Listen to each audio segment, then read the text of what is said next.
Sim, galera, sejam muito bem-vindos ao Palpite Certeiro da Loteca TV. Vamos de concurso 1245, que provavelmente ficará acumulado padrão de concurso final 5. Não acredito que o concurso 1244 não tenha ganhadores. E tem pelo menos 2 jogos que vamos falar aqui que derrubarão muita gente, temos certeza. Falando ainda do concurso anterior, aqui mesmo nos nossos palpites secos, acertamos a grande maioria. Inclusive acertamos seco a vitória do Juventude contra o CRB fora, pelas características que tinha o jogo. Colocamos coluna 2 seco, e foi o que aconteceu. E estes são 14 jogos então, que podem te deixar milionário, caso você acerte sozinho ou com poucos ganhadores. Está preparado para isso? Nós estamos aqui para te ajudar com essa missão. Por isso, sem mais enrolação, vamos para o jogo 1. Flamengo contra a Vitória da Bahia. Pessoal, que jogo ruim foi no meio de semana do Vitória contra o Corinthians. Totalmente anêmico. Não é segredo para ninguém que o Flamengo é muito mais time, tem outro patamar de investimento financeiro. No ano passado, inclusive, tivemos o Flamengo ganhando por 8-0 do Vitória. Quem lembra dessa? Não tem muito o que ver aqui, o Flamengo é favorito. Um empate aqui já seria uma zebra. E não será essa zebra que vamos procurar. Coluna 1, Flamengo. Jogo 2, Burnley e Manchester City.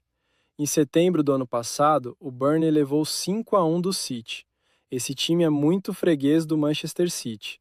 Desde 2018, foram 14 confrontos com 18 vitórias do City, nenhum empate, nenhuma vitória do Burnley. Não preciso dizer mais nada, né? Coluna 2, o maior seco do concurso. Jogo 3, Bournemouth e Leeds United. O último jogo entre as equipes foi 2-2, comando do Leeds, também em setembro do ano passado.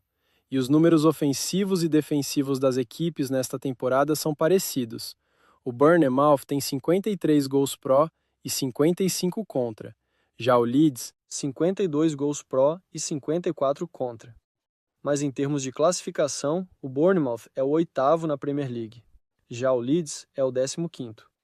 Vamos no time da casa, coluna 1 aqui, mas é um jogo muito perigoso. O Leeds pode muito bem aprontar, empatando ou até vencendo, mas o nosso seco é coluna 1. Jogo 4, Porto e Sporting de Portugal.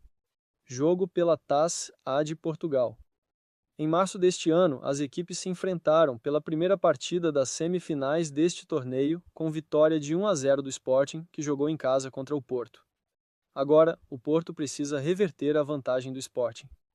Nesta temporada, o Porto tem 36 vitórias, 7 empates e somente 3 derrotas. 92 gols pró e 29 contra. O Sporting, 115 gols pró e 44 contra. 34 vitórias, 7 empates e 8 derrotas. Em casa, o Porto costuma ser mais dominante. No retrospecto, são 65 vitórias, 35 empates e 19 derrotas em seu mando. Vamos de coluna 1, muito embora seja mais um jogo muito difícil e equilibrado. Jogo 5, Barcelona e Celta de Vigo. O Barcelona tem ampla vantagem no retrospecto contra o Celta de Vigo. Em casa são 51 vitórias, 12 empates e 4 derrotas. O Celta é um time muito mais limitado, tem 71 gols feitos na temporada e 62 sofridos.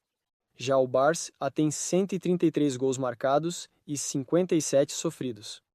Gente, é muita diferença aqui, e muito embora o Celta seja o 6º colocado, lutando por conquistas grandes no campeonato, o Barcelona joga em casa e é líder. Vamos de coluna 1, sem medo, qualquer coisa fora disso será zebra. Jogo 6, Bahia e Remo. O Bahia é um time que hoje está em outro patamar, já se consolidou na primeira divisão do Brasileiro, briga por G6, tem maior investimento. Já o Remo retorna para a primeira divisão este ano depois de muito tempo, está na zona de risco de rebaixamento, não vem conseguindo bons resultados. Mas se considerarmos que em março o Remo bateu por 4-1 o Bahia pela 8ª rodada do Brasileirão, e aqui o confronto é pela Copa do Brasil, pela 5ª fase. Mas aqui a verdade é que em termos de time, o Bahia tem muito mais. Mesmo tendo sido recentemente goleado, o Remo jogava em casa. E uma coisa curiosa é que o Bahia tem 20 gols pró e 12 contra na temporada, já o Remo, justamente o contrário, 12 pró e 20 contra. Não tem como não ir de coluna 1 aqui. Se você considerar que o Remo recentemente goleou o Bahia e pode surpreender, considere usar um duplo aqui, mais seco aqui é coluna 1. Jogo 7, Goiás e Cruzeiro. O Goiás tinha começado bem a Série B e vem de 2 derrotas.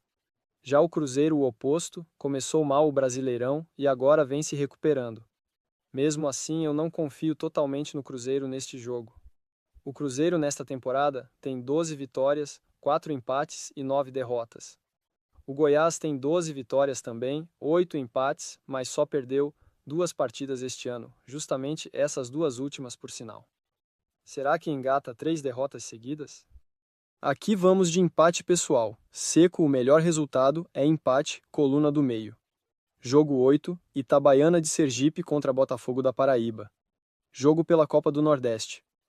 O Itabaiana esse ano tem 19 gols pró e 18 contra em 20 jogos. Não faz nenhum gol por jogo esse time. O Botafogo 27 gols pró e 18 contra em 20 jogos também. Embora os dois times tenham baixo nível técnico, o Botafogo é levemente superior, portanto. Tem tudo para ser um jogo de placar magro, com leve favoritismo do Belo, coluna 2 aqui, mas é um jogo muito perigoso que será decidido no detalhe. Jogo 9, Porto Vitória contra Vitória do Espírito Santo. Jogo pela Copa Espírito Santo. O Vitória é com certeza mais time, mas aqui por se tratar de um torneio de menor expressão, sendo que o Vitória tem um jogo pela Série D 3 dias depois, meu amigo. Não sei não, é jogo para triplo com certeza este. Tudo pode acontecer.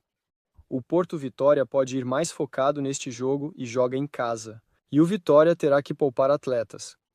Por isso vamos de coluna do meio aqui. E um duplo seria fechado no time da casa se fosse usado. Acertar seco este jogo aqui seria ouro. Jogo 10, Santos e Coritiba. Em casa, no retrospecto, o Santos é muito favorito. São 18 vitórias, 4 empates e 2 derrotas apenas. Mas em termos de futebol mesmo, e momento, o Coritiba está melhor. São 30 gols pró no ano para o Santos e 30 contra, saldo zerado em 23 jogos disputados. O Coxa, 29 gols marcados e 23 sofridos. Saldo 6, isso em 22 partidas. O Coxa está um pouco melhor, como dissemos. E aqui é muito arriscado ir de coluna 1 seco, no Santos. Iremos de coluna 1 mesmo assim pelo fator casa, recomendando o uso de um duplo ou triplo aqui. Jogo 11, Atlético e Internacional. Duelo interessante. O Atlético tem um jogador que inclusive interessa ao Inter, que é o Ronaldo Tavares. O cara tem faro de gol e vem fazendo uma ótima Série B, incomodando os adversários. O técnico é o ex-meia Alex, que jogava muita bola, lembram dele? Este jogo será nossa zebra, iremos de coluna 1 aqui. Muito embora não seja prudente ir seco nesta zebra, é claro, pois o Inter é o Inter, né, pessoal? Mas vamos de coluna 1, procurando uma zebra. Jogo 12, Fortaleza e CRB de Alagoas. O Fortaleza chegou na vice-liderança, a da Série B, mas sem jogar um bom futebol. Já o CRB está na zona de rebaixamento e também vem, como podem imaginar, jogando muita pouca bola. Mas aqui é mais um jogo perigoso. Jogo para provavelmente poucos gols que seja decidido no detalhe também. Não se engane com o Fortaleza, este ano terá muita dificuldade para vencer seus jogos, a não ser que apresente alguma coisa diferente do que mostrou até aqui. Vamos de coluna do meio, indicando uma surpresa aqui. Jogo 13, Cuiabá e Botafogo de Ribeirão Preto, na Nação. O Cuiabá vem de uma vitória fora de casa contra o Goiás, a primeira dele na competição. Já o Botafogo começou o campeonato bem, mas caiu de produção. O técnico Tencati é bom gestor de grupo e o Cuiabá deve ter problemas aqui. É um jogo onde o Botafogo pode surpreender. De toda forma, seco, iremos de Dourado. Coluna 1. E agora vamos nos encaminhar para o jogo 14, desde já pedindo que deixe seu like, que fortalece muito o canal. E se chegou até aqui, se inscreve também, tudo bem? Agradecemos muito a confiança. Segue então o jogo 14, Bragantino e Mirassol. O jogo será pela Copa do Brasil. Como o Bragantino parece ser mais time, e aqui não acreditamos em corpo mole porque esse torneio paga muito bem e os bichos costumam ser gordos para que os jogadores vençam partidas. Iremos na coluna 1. Mas assim, o Mirassol vem de vitória fora por 2-1 contra o Internacional e faz um início de Libertadores ok. No Brasileirão, ainda está na zona de rebaixamento e provavelmente brigará para não cair o ano todo. Mas seco aqui iremos de coluna 1. Embora seja um jogo perigoso, estes foram os palpites e análises do concurso 1245. Esperamos que você utilize da melhor maneira possível estas nossas análises e atinja seus objetivos. Boa sorte! E nos vemos nos próximos vídeos. Um forte abraço!